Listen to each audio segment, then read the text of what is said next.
Está no ar. Gente que Fala. O melhor programa de debates do rádio brasileiro. Gente que Fala. Tem texto e direção geral do jornalista Fausto Camunho. Gente que Fala.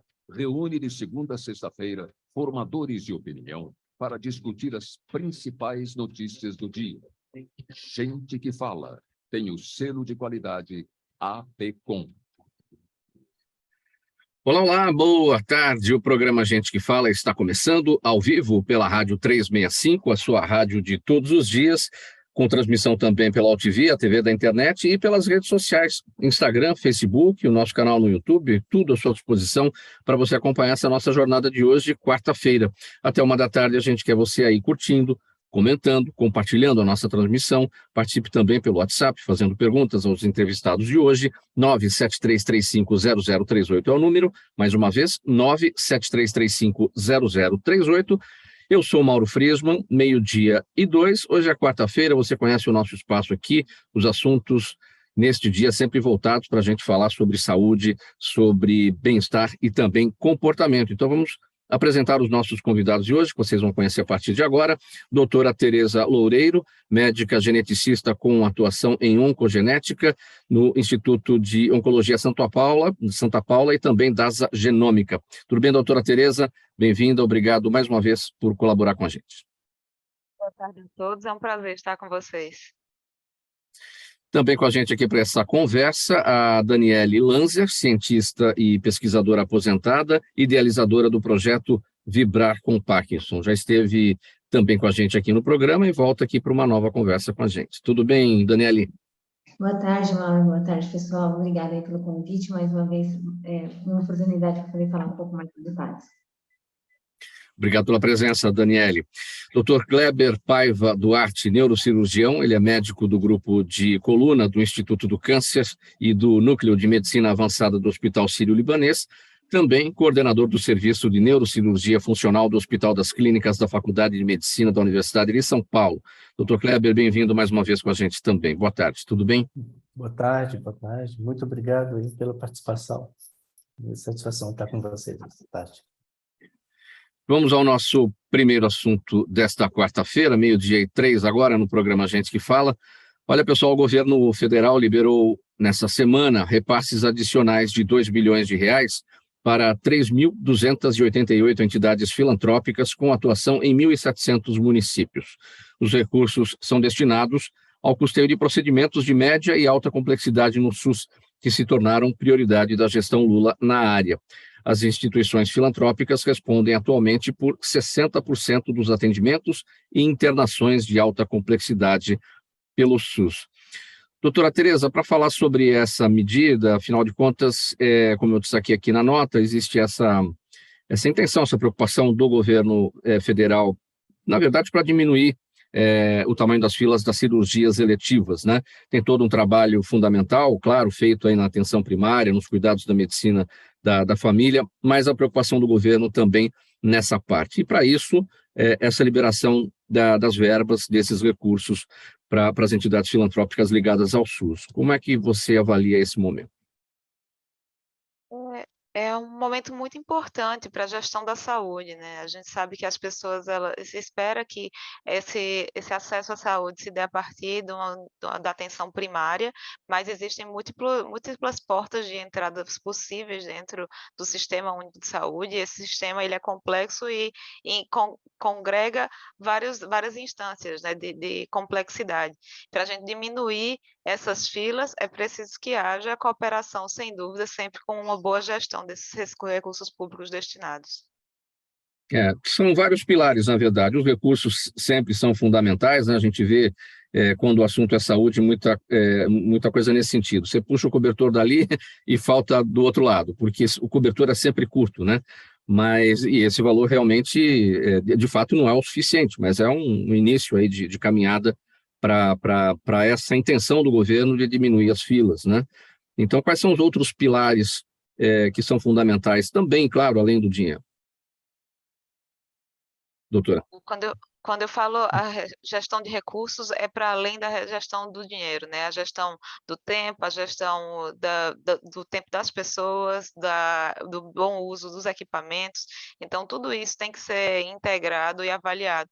É um processo que requer avaliação contínua, interna e externa. Então, a avaliação por parte dos profissionais que trabalham, dos usuários que frequentam esses serviços, para que a gente possa, quanto todos, né, parte da saúde brasileira, está melhorando continuamente esse processo.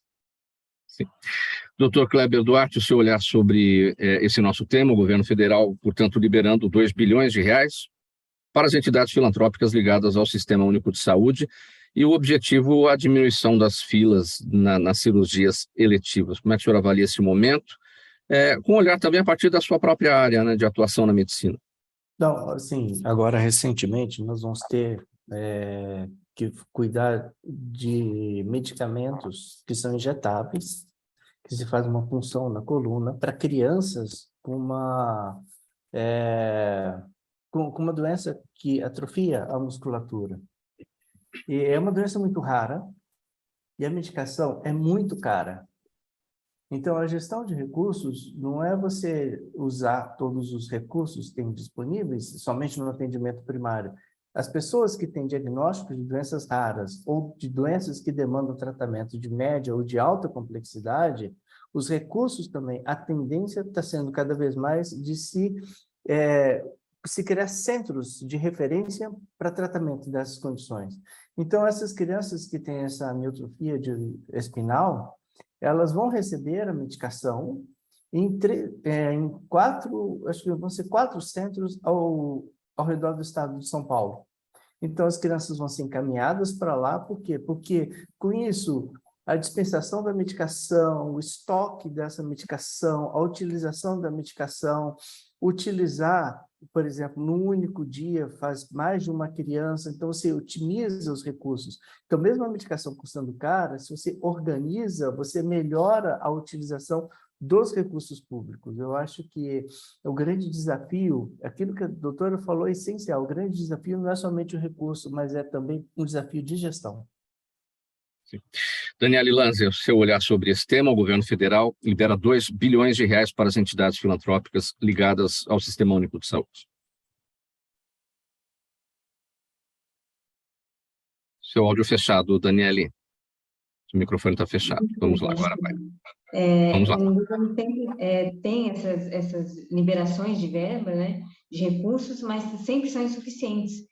Eu acho que, na verdade, tem que ter realmente toda essa gestão, como a doutora falou e o doutor também disse, mas acho que a fiscalização é fundamental, porque é impressionante como existe desvio durante todo o processo. Então, eu acho que realmente tem que haver uma conscientização de quem está gerindo esses recursos. É a minha posição como paciente, tá? Eu vejo assim, um tanto de pessoas que precisam de medicamentos e não têm acesso. Um exemplo são as pessoas com Parkinson. São medicamentos que estão na lista do SUS como medicamentos de alto custo, mas não são custos tão elevados assim, e mesmo assim as pessoas não conseguem acesso, têm dificuldade de conseguir esses medicamentos. E é uma doença crônica, complexa, que necessita realmente de tratamento medicamentoso, é essencial para a qualidade de vida dessas pessoas. Então, a gente sente na ponta essa dificuldade, né? Existe o dinheiro, mas não chega o medicamento de acordo com o recurso que é liberado.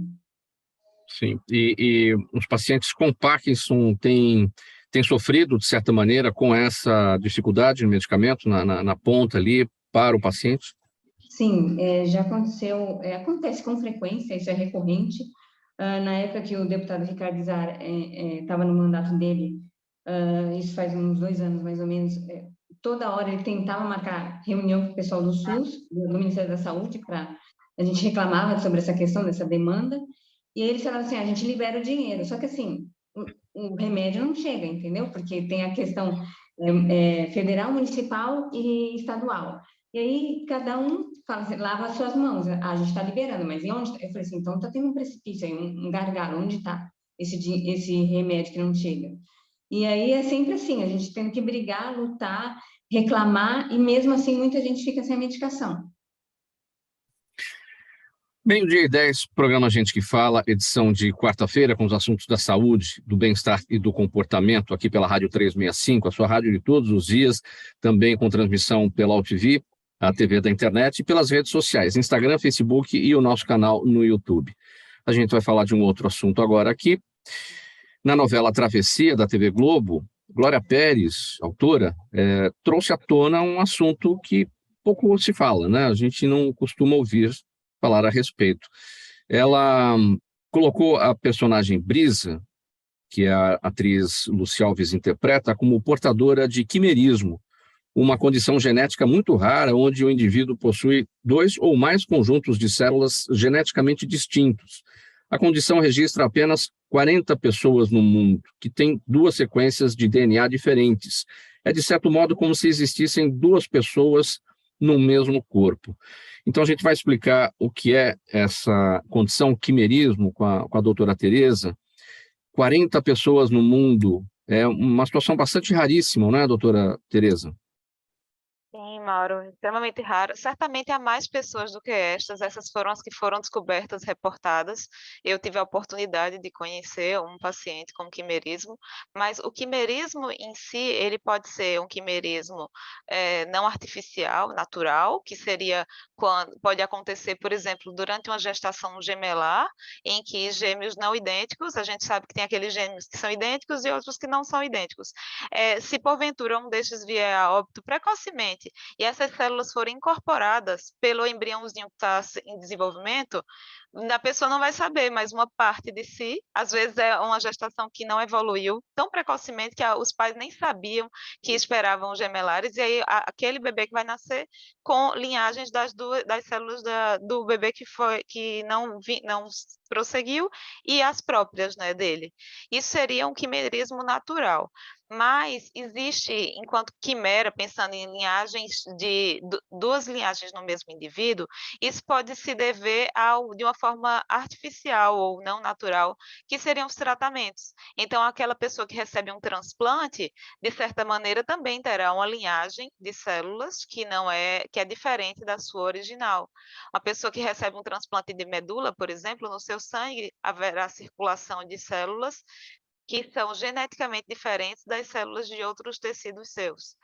E ainda aquelas que recebem transplante de órgãos de outros animais. Não sei se vocês sabiam, mas é possível receber válvula, algumas partes de outros animais, elas seriam também quimeras não naturais. Essas seriam relativamente comuns, mas a quimera natural, em que a pessoa nasce com 2 linhagens, seria por essa absorção de células, é extremamente raro.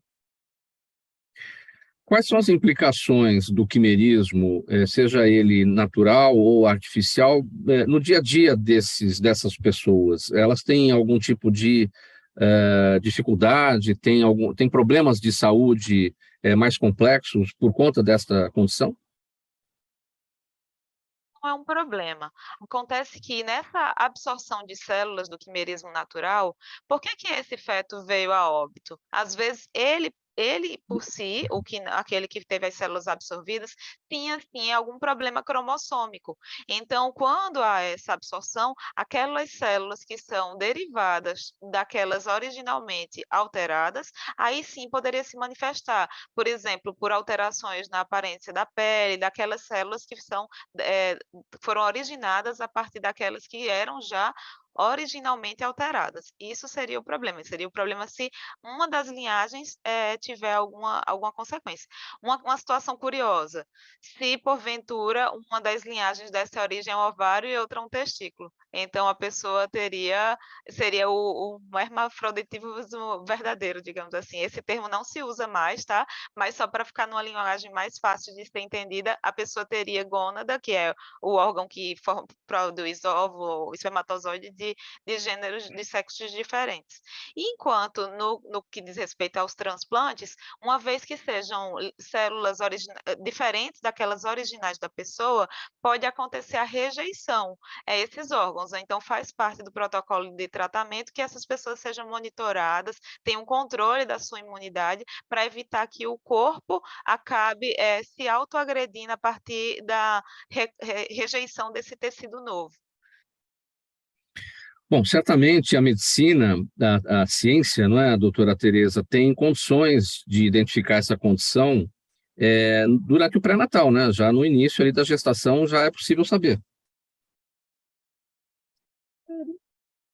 É uma repercussão. Então, se houver alguma alteração naquele desenvolvimento do embrião que leve à necessidade de realizar exames genômicos, é possível avaliar os cromossomos propriamente, são as estruturas que organizam o nosso DNA, e a partir daí descobrir, por exemplo, que há uma linhagem XX e outra XY, ou mesmo exames mais acurados ou que consigam avaliar outros aspectos, que aí entram os sequenciamentos, né? Tem o exoma, tem o array, tem outras metodologias que elas vão ser indicadas não por suspeita de quimerismo, mas na investigação daquela malformação, daquela alteração que foi observada no bebê. Então, essa detecção precoce vai depender de haver ou não alguma alteração no exame ultrassonográfico nesse pré-natal. Bom, falando bem popularmente, então, essas pessoas têm 2 DNAs, é isso? De uma forma mais simplificada, tem o DNA que foi herdado do pai e da mãe, e um outro DNA, que mesmo que seja de um irmão, nós não somos geneticamente idênticos aos nossos irmãos, por isso que ainda assim seria uma quimera. Essas pessoas acabam numa necessidade de um tratamento de saúde mais complexo, por exemplo, elas acabam tendo algum tipo de impedimento para a realização desses tratamentos por causa dessa condição? Não, mas é preciso haver uma informação, especialmente naquelas quimeras que não são naturais, nas que são decorrentes de transplante. Se a pessoa for fazer, porque como as naturais são muito raras, a pessoa nem vai saber até que isso seja investigado. Mas aquelas pessoas que receberam transplante, quando vão realizar algum exame genético por alguma outra causa, para investigação de câncer hereditário, para investigação de alguma malformação, precisa comunicar, isso precisa ser comunicado ao laboratório, para que se tente fazer uma distinção entre as células recebidas e as células originais. No exame do pré-natal, os exames mais modernos conseguem fazer essa distinção. Um exemplo seria, não da quimera, mas uma mulher, por exemplo, que receba uma ovo-doação, e é possível fazer a distinção entre o material genético da própria mãe, do bebê gerado, da doadora e do pai. Então, é possível fazer toda essa distinção. É possível que pessoas tenham o quimerismo e não saibam disso? Se isso ocorre, certamente é o quimerismo artificial, aquilo que foi desenvolvido posteriormente, não é de nascença.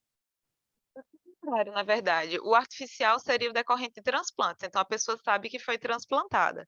Enquanto que o natural, se as células da outra linhagem, que não seja predominante, elas forem cromossomicamente normais e sem alguma alteração que leve à manifestação de uma doença, aí sim elas não vão saber, a não ser que seja feito um exame por alguma outra razão. É claro que tem determinados temas que as pessoas desconhecem, acabam vindo a público para debate, para discussão, até para esclarecimento, como o quimerismo, por conta da novela, evidentemente, né? Isso tudo amplifica e populariza toda a conversa, né? Qual que é a importância de levar esse tema justamente para a novela, para que muita gente, aliás, até para a gente ir para a etimologia, né? A origem da palavra, né? Quimera tem a ver com situações da mitologia também, né? Isso, exatamente. Então, a quimera, ela tinha partes de animais diferentes, digamos assim, metade homem, metade animal. E isso tem a ver com o conceito do quimerismo, mas eu acho que a novela está fazendo um papel muito importante de trazer as doenças, nesse caso não é uma doença, é uma condição rara, à evidência, porque a gente sempre fala, né, que os raros, eles são raros isoladamente, mas a soma dos raros é bem frequente, é bem comum. E trazer essa discussão à saúde permite, por exemplo, pessoas que tenham manchas em sua pele que não sejam como sinais comuns, enfim, que na dúvida do que se trata, consulte o médico, procure investigar do que se trata, porque isso pode ajudar a detectar outros problemas que nem se conhece. Pode ser, a pessoa pode ter algum problema cardíaco que alguma característica na pele permite essa suspeição. Então, na dúvida, consulte o médico, e se esse médico ainda assim tem dúvida se pode se tratar ou não de algum aspecto genético, encaminha para o médico geneticista. Então, sobre esses fluxos, eu acho muito importante. Não é a primeira vez que o quimerismo ele é abordado na mídia, hoje é na novela, mas o seriado do Dr. House já abordou anteriormente, e nesse mesmo contexto de o que é raro, se a gente nunca ouviu falar, tampouco vai suspeitar, e a pessoa não vai alcançar esse diagnóstico necessário para o seu devido tratamento. E como é que se dá essa característica na pele de quem tem o quimerismo? Exatamente como é que se manifesta na pele? Não obrigatório que haja essa manifestação na pele, mas pensando que 2 irmãos, um exemplo dos irmãos, né, eles podem ter tons de peles diferentes. Aquelas células que forem decorrentes daquele irmão que foi absorvido, elas podem ter uma cor diferente, e isso se observar de uma forma muito linear, diferente dos sinais que a gente vê assim, com uma forma mais circular e que vão se espalhando. Então, digamos, se a pessoa tem uma parte do rosto de uma cor e outra parte de outra, isso pode ser a quimera, que é quando tem células decorrentes de outro. O rosto foi o exemplo, mas pode ser qualquer parte do corpo, decorrente de indivíduos diferentes, ou pode ser o mosaico. O que é o mosaico? Quando a pessoa, inicialmente, no seu desenvolvimento embrionário, sofre alterações nas células que já são suas. Então, a quimera são 2 DNAs diferentes que se juntam, enquanto que o mosaico é a partir de um único DNA, a distinção de 2 linhagens. Seja numa situação, seja na outra, é interessante consultar um médico geneticista para avaliar quais exames sejam necessários nessa investigação. É importante a gente esclarecer, não é, doutora Tereza Loureiro, que o quimerismo não é uma doença, é uma condição, né? É possível que a pessoa se livre desta condição ao longo da vida. A ciência está debruçando em estudos para tratamento disso, para reversão disso, digamos assim. Se não houver repercussão para a pessoa, não haveria motivos para a gente tentar reverter. E no que diz respeito aos transplantes, que seriam as quimeras intencionais, ou melhor, não intencionais relacionadas a tratamento, nesse caso tem o controle dessa parte imunológica que eu mencionei anteriormente. É como alguém que tem, por exemplo, uma baixa estatura ou uma alta estatura, mas que toca a sua vida normalmente. Então, se não houver uma repercussão para a sua saúde, esse quimerismo não vai ter uma intervenção. Precisa haver a informação para evitar confusão em testes genéticos, que foi o que aconteceu na novela. Dessas 40 pessoas no mundo com a condição do quimerismo, quantas estão no Brasil?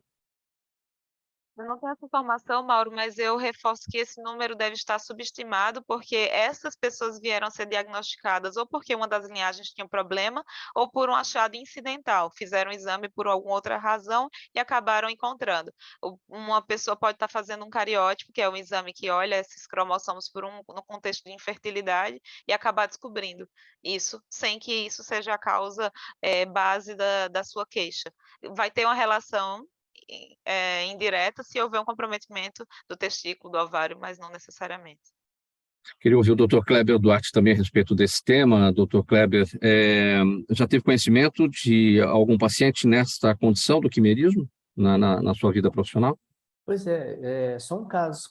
E interessante, eu não lembro exatamente qual foi o diagnóstico de câncer, mas foi exatamente numa investigação de uma avaliação genética de um caso de câncer, que era um câncer de origem genética, que se descobriu. Então, assim, a gente trabalha no hospital muito grande, um hospital que atende mais ou menos 200 mil pessoas por ano com câncer. E teve um caso que eu tenho ciência. Então, mas é isso que é uma coisa interessante, assim. Mesmo sendo raro, se você não sabe, se não pensa no assunto, não faz diagnóstico, aí se torna... Aí não se diagnostica. O problema maior é conseguir sempre se pensar além daquilo que é o óbvio te aparecendo, alguma coisa que foge da rotina. Então, tem que lembrar que mesmo as doenças frequentes podem ter formas muito raras e se envolve muito questões, inclusive genéticas também. E o quimerismo é uma situação que eu conheço somente um caso agora completou 15 anos de existência do Instituto do Câncer. Então, sim. Doutora Tereza, o quimerismo na gravidez, né? Quando não se sabe exatamente que a pessoa tem o quimerismo, seja a mãe ou seja o pai, né? Qual é o risco para a gravidez, para a evolução da gravidez, ou até para o desenvolvimento do feto, enfim, até o nascimento? Eu não vislumbro um risco inerente ao quimerismo, mas haveria um problema num teste de paternidade, porque se a linhagem que for testada não for, digamos que se tenha o tecido da pessoa e o tecido daquele irmão que foi absorvido.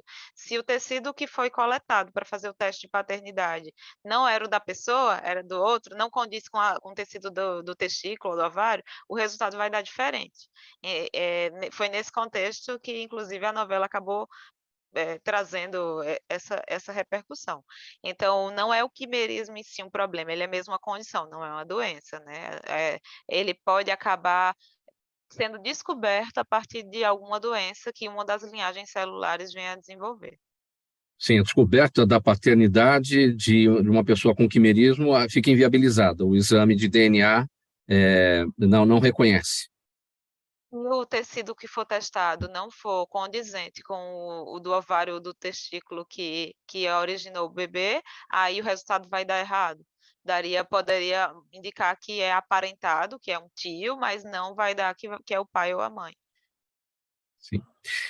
12h27, programa Gente que Fala, estamos aqui ao vivo pela Rádio 365, a sua rádio de todos os dias, transmissão também pela AltV, a TV da internet e pelas redes sociais.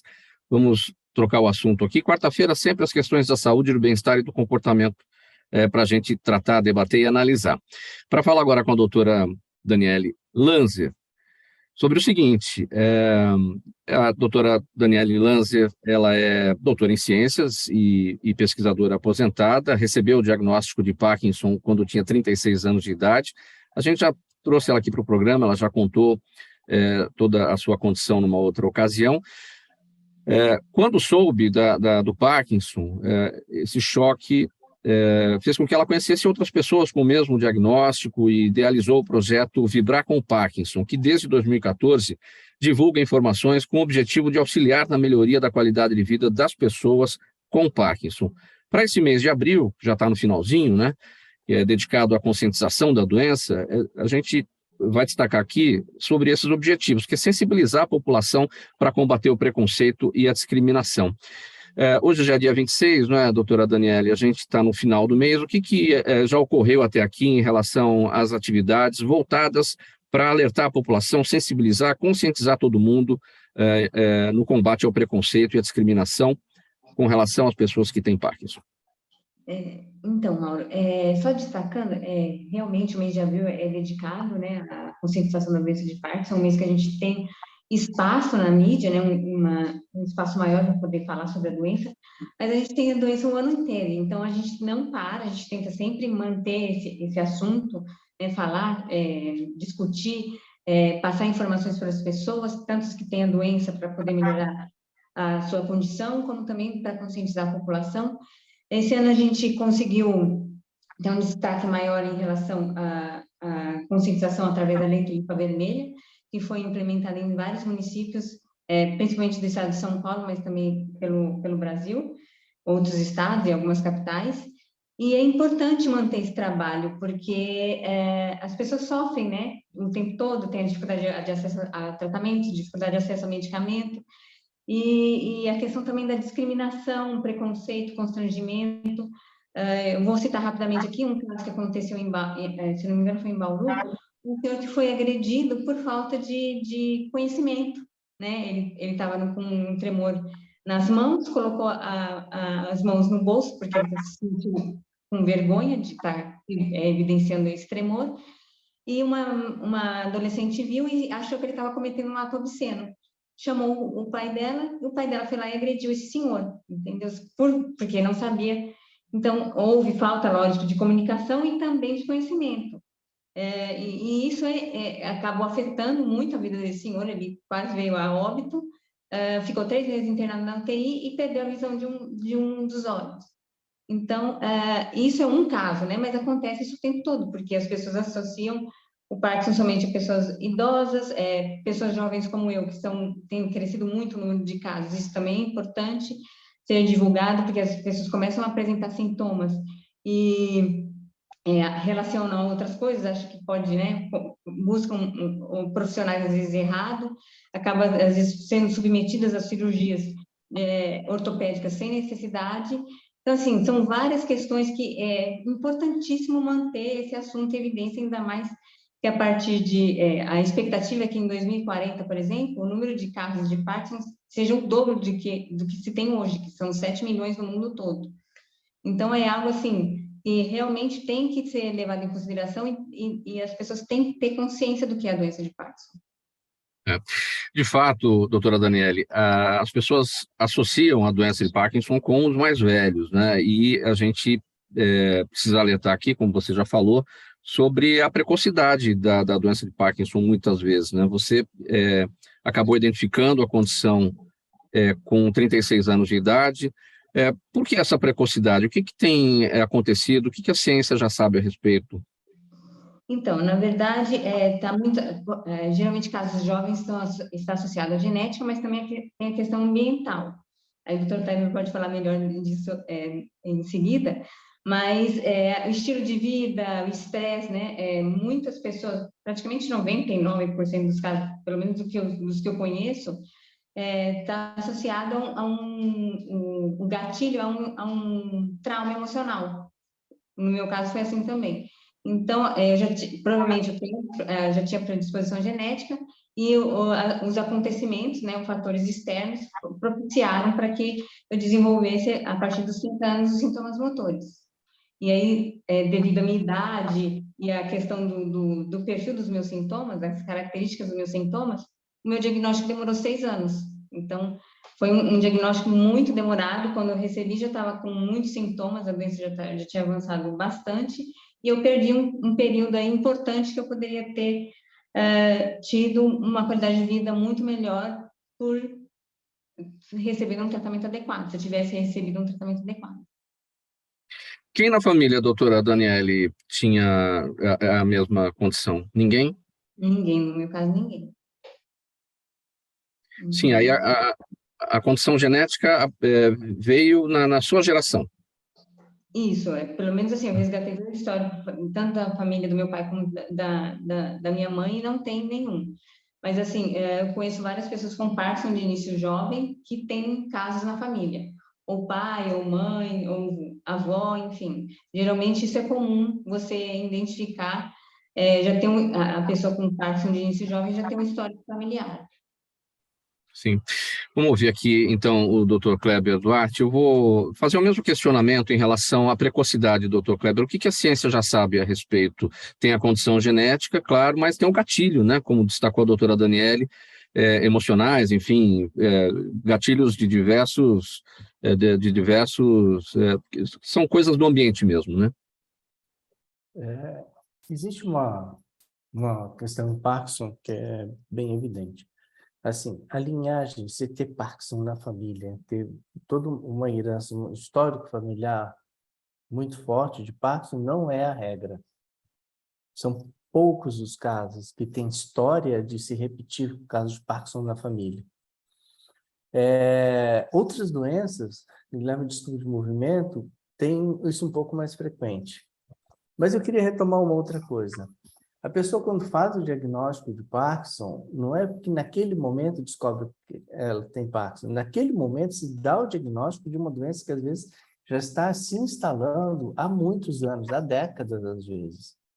Alterações que são precoces, que vêm antes da alteração do movimento, como o tremor, que é o mais conhecido, mas não o mais frequente, mas a rigidez, a lentificação dos movimentos, a postura As alterações que envolvem a capacidade da pessoa de ter destreza e de se movimentar, às vezes são precedidas em décadas por alterações como alteração do olfato, alteração do sono, mudança da oleosidade da pele, mudança de salivação, alteração de hábito intestinal. Todos são dor lombar, dor na região lombar, dor na região do pescoço.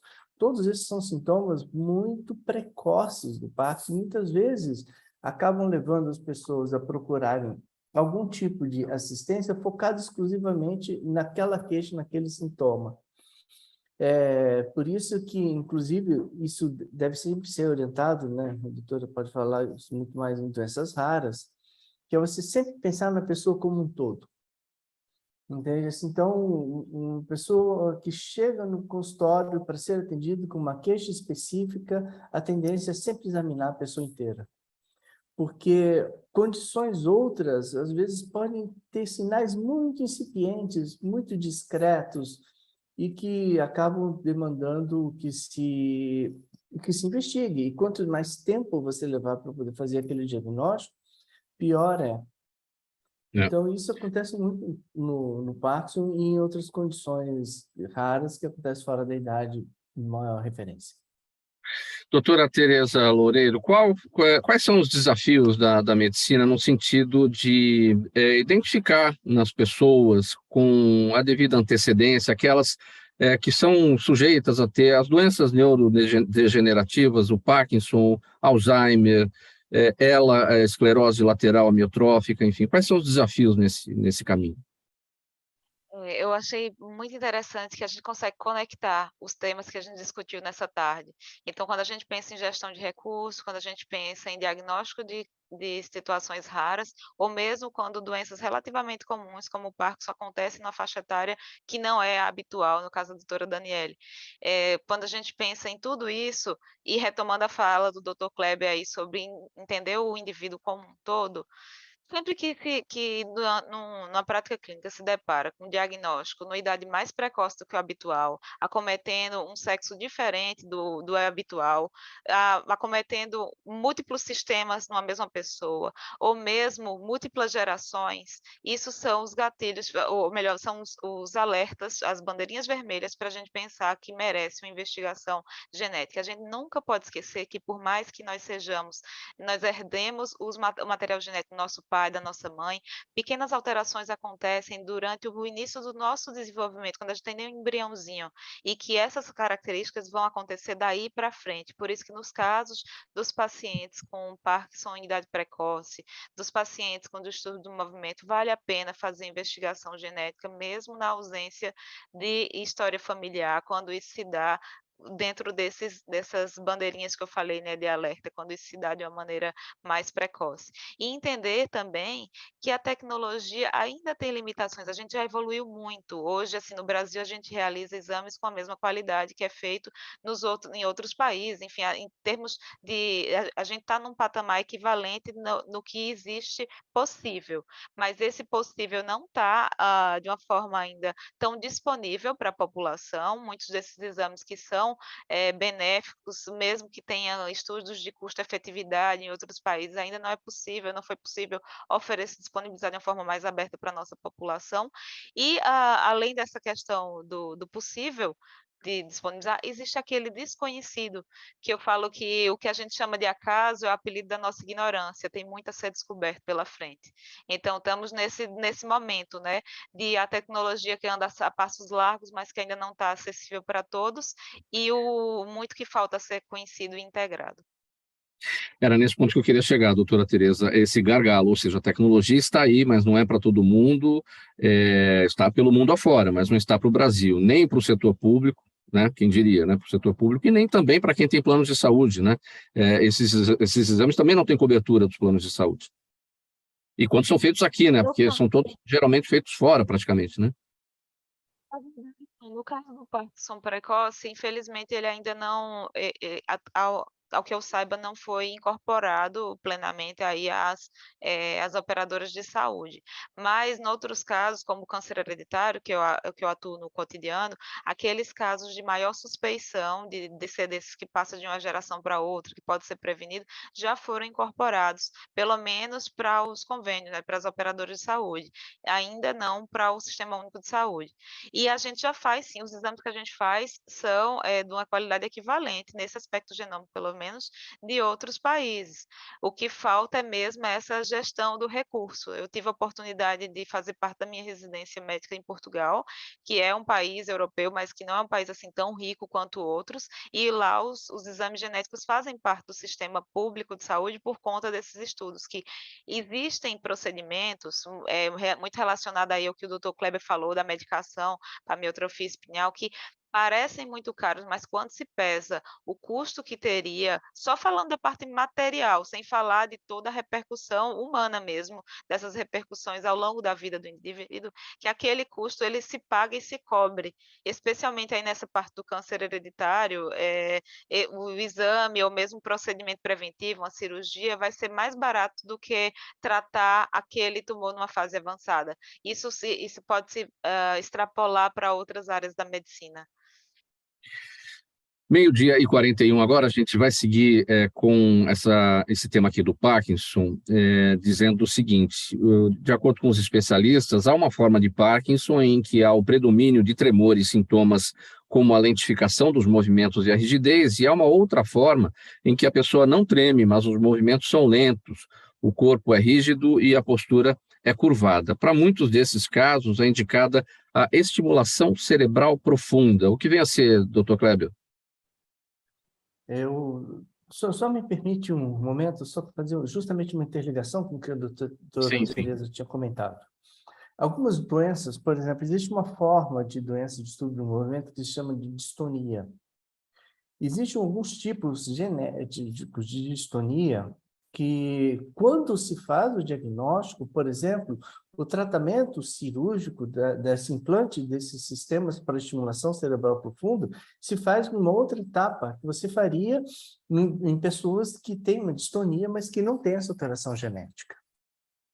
Isso é interessante porque é o seguinte, uma coisa... Bom, eu sempre se utilizo esse jargão, dizendo que a medicina ela tem preço, mas não tem custo. Qual a questão? Existe um valor que é gasto, mas se você utiliza esse valor, mesmo que seja mais dispendioso inicial, por uma pessoa numa fase em que ela vai se beneficiar, essa pessoa vai internar menos, vai usar menos medicamentos, vai utilizar menos o sistema de saúde, ou seja, ela vai otimizar os recursos. E também existe um problema com relação a isso, a gente só faz o diagnóstico daquilo que a gente sabe. Existem condições genéticas, em condições de doenças, que você ainda não sabe como fazer o diagnóstico. Você não tem padrões. Quando a tecnologia avançar, você vai chegar nisso. Com relação à estimulação cerebral profunda, são eletródios que são implantados em determinadas estruturas que ficam em áreas centrais do cérebro, que são áreas que são responsáveis por uma espécie de hub de distribuição de informações. Esses hubs, essas centrais de distribuição, elas estão totalmente alteradas por causa da deficiência de dopamina e de outros transmissores cerebrais, que são conhecidos como neurotransmissores, que causam um desequilíbrio dessas estruturas e você gera os sintomas, como tremor, como a rigidez, a postura, a flutuação motora, né, que varia desde a pessoa ter uma rigidez intensa e, por outro lado, um tremor intenso. O que acontece com diversas vezes é que a pessoa, por mais bem tratada clinicamente que ela esteja, com medicação e com programa de reabilitação adequado, ela não consegue se reequilibrar. Aí se implanta esses sistemas que geram estímulos elétricos que são modulados e programados para se inibir a transmissão anormal e aberrante dessas informações do cérebro. Então, você modifica as áreas centrais, que são áreas de hub, através da implantação de um sistema que gera uma corrente elétrica que é controlada e moldada para adaptar à necessidade da pessoa. A princípio, se acredita que em torno de 15% das pessoas que têm Parkinson poderiam se beneficiar desse sistema, desses mecanismos de tratamento. Mas a possibilidade de se utilizar esse sistema envolve não somente as pessoas que têm essa indicação, mas no momento certo. Porque não se utiliza isso nem muito precoce e nem tardio, quando a pessoa não vai poder se beneficiar. Doutor Kleber, para repercutir, há 2 semanas, há 2 domingos, o Fantástico da TV Globo trouxe uma reportagem muito interessante. Eles apresentaram um músico croata, o nome dele é Nenad Bach, e essa reportagem tratava do uso do ping-pong por pessoas com Parkinson, jogadoras de ping-pong que estavam tendo um bom resultado por conta, né, dessa prática de jogar tênis de mesa, né? A própria Federação Internacional de Tênis de Mesa já está dentro disso, está dentro dessa causa e realiza Copas do Mundo com atletas que têm Parkinson, e o Nenad, que o Fantástico contou toda a história dele, teve uma melhora, assim, impressionante, né, com tudo isso, praticando tênis de mesa. O que já se sabe a respeito desse tipo de atividade para a recuperação do paciente? Assim, todo o tratamento do Parkinson, desde medicamento até cirurgia, envolve que a pessoa recupere função. A questão do tênis de mesa é a complexidade dos movimentos que a pessoa vai adquirindo para poder exercer atividade do esporte. E esse treinamento é benéfico para poder melhorar as deficiências que a pessoa tem. Existe uma coisa, nem tudo é para todos. Assim, isso é bem claro. A cirurgia não é para todos e isso não vai melhorar todos. Mas todas as pessoas que têm Parkinson precisam estar num programa de reabilitação. Precisam estar num programa que ela vai utilizar e recrutar os melhores recursos que ela tem. Otimizar isso daí, fazer treinamento para poder melhorar as suas deficiências.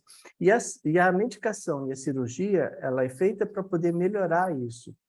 Para poder melhorar. Esta ideia, a ideia de se promover atividades, é espetacular. Eu acho que é bem a ideia daquilo que hoje se faz modernamente para tratar doenças de Parkinson. 12h47, programa Gente que Fala pela Rádio 365, a sua rádio de todos os dias, AltV, a TV da internet e também pelas redes sociais. Hora das perguntas da nossa audiência por aqui. Doutora Tereza, o Jaime do Jardim Bonfilholi, obrigado, Jaime, aqui pela participação, pergunta: em que momento deve-se procurar um médico geneticista? O médico geneticista pode ser procurado por um contexto de infertilidade conjugal, de perda de abortamentos recorrentes, de câncer em idade precoce ou acometendo múltiplas gerações, ou mesmo subtipos mais raros, ou ainda outras condições genéticas que estejam naquele contexto do não habitual que eu mencionava, né? Seja envolvendo múltiplos sintomas, sem se conseguir chegar num diagnóstico que seja convincente, porque às vezes a pessoa acompanha com vários especialistas e nada se junta ali, seja no contexto do aparecimento de doenças relativamente comuns numa faixa etária diferente da habitual, acometendo um gênero diferente. Essas são algumas das circunstâncias. Na dúvida, o melhor é consultar o médico que lhe acompanha e perguntar: essa circunstância, eu devo suspeitar que se trata de algo genético ou não? E na falta dessa pessoa de referência, se pode procurar o médico geneticista para que ele faça o heredograma, que é a nossa ferramenta. O que é heredograma? A gente colhe a história de 5 gerações da família para identificar se ali tem alguma suspeição de doença genética sendo segregada de uma geração para outra, ou mesmo iniciando naquela. Pergunta minha agora, doutora Tereza: qual é o interesse dos jovens, né, que vão para a medicina em ir para a área genética, em estudar essa área na qual a senhora é especialista? A genética, o que mais me encanta é que ela perpassa todas as especialidades. Então, o neurologista ele pode estudar genética, o ginecologista ele pode estudar genética, e pensando dessa maneira, qualquer especialidade pode se aprofundar mais nas doenças genéticas relacionadas àquela especialidade.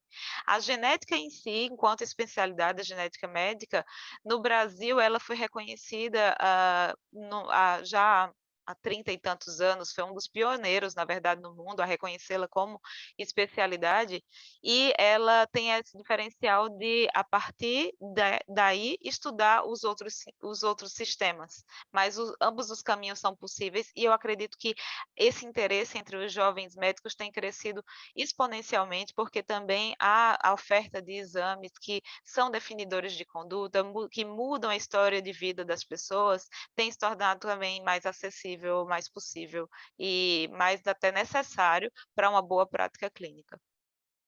No Facebook, o Lucas Oliveira está acompanhando a gente, doutora Daniela, ele quer saber em que medida declarações de famosos, como o Michael J. Fox, podem ajudar ou até prejudicar na conscientização sobre o Parkinson.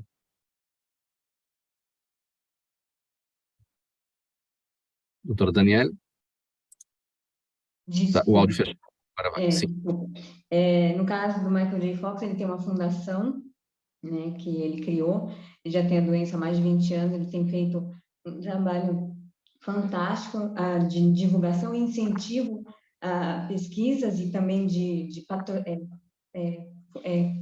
patrocinar essas pesquisas em busca de uma cura ou de tratamentos que sejam efetivos para, pelo menos, tentar estagnar, enfim, melhorar a qualidade de vida das pessoas.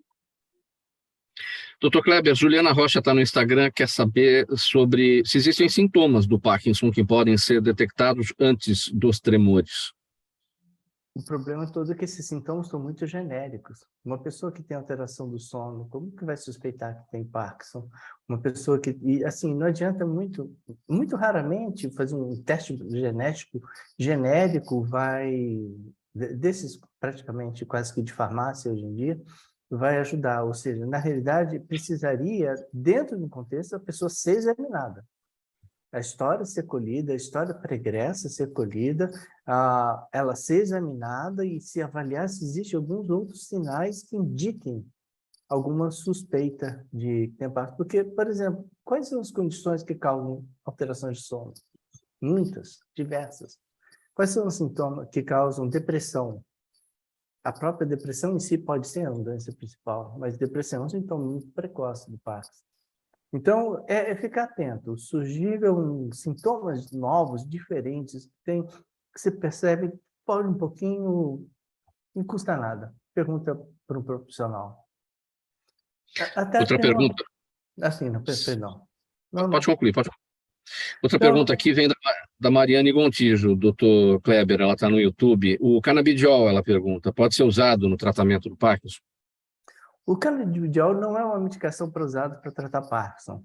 Ela é usada para tratar alguns sintomas associados ao Parkinson. Então, uma porcentagem também de pessoas. Qual o problema? O problema é que não existe um tratamento para o Parkinson. Você tem uma série de possibilidades. Algumas pessoas beneficiam com a regulação da função do sono, a regulação da estabilidade do humor, a melhora de dores, por exemplo, com o uso do canabidiol. Mas muitas pessoas que você tenta usar, que a gente prescreve o canabidiol em função dessa condição, o canabidiol não tem ação nenhuma. Mas as pessoas onde tem essa ação, principalmente para alterações do sono, dor, estabilidade de humor, pode ser usado. Doutora Daniele, Patrícia Soares está no Facebook. Existe prevenção para a doença de Parkinson? É a pergunta dela. Na verdade, é só uma indicação para atividade física, uma boa alimentação, mas não tem como prevenir a doença, né? Se você não necessariamente se você tem um marcador genético, tem algo que predispõe à doença, não necessariamente você vai desenvolver.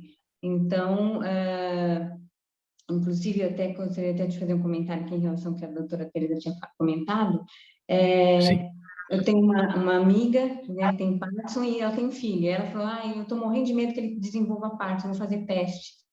Eu falei, nesse caso, no meu ponto de vista, é desnecessário, porque só vai causar sofrimento. Ela não vai conseguir impedir que o filho dela venha desenvolver, lógico, mantendo toda uma questão de qualidade de vida, alimentação e todas essas questões, né, de manter uma vida sem estresse, que hoje em dia é bem difícil. Mas eu acho que, dependendo do caso, não tem, né, fazer uma criança, fazer um teste genético para ver, vai ser só um sofrimento para o futuro, para o resto da vida dela e dele, na expectativa de ter uma doença que não sabe se vai realmente ter ou não.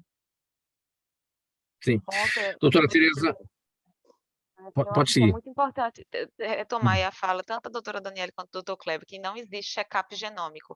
Me passa um exame genético, por mais caro que seja, que avalie tudo. Não existe. É preciso que haja uma suspeita para que seja feito o exame adequado àquela suspeita.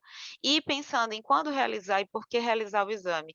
Os exames, eles podem ajudar nas decisões terapêuticas do paciente, mas às vezes se dão numa situação que aquele diagnóstico não vai mudar a condução do tratamento. Contudo, se a gente detecta algo que pode acontecer em outras gerações, esse descendente, né, esse filho, essa filha, após os 18 anos, pode decidir por fazer o teste também.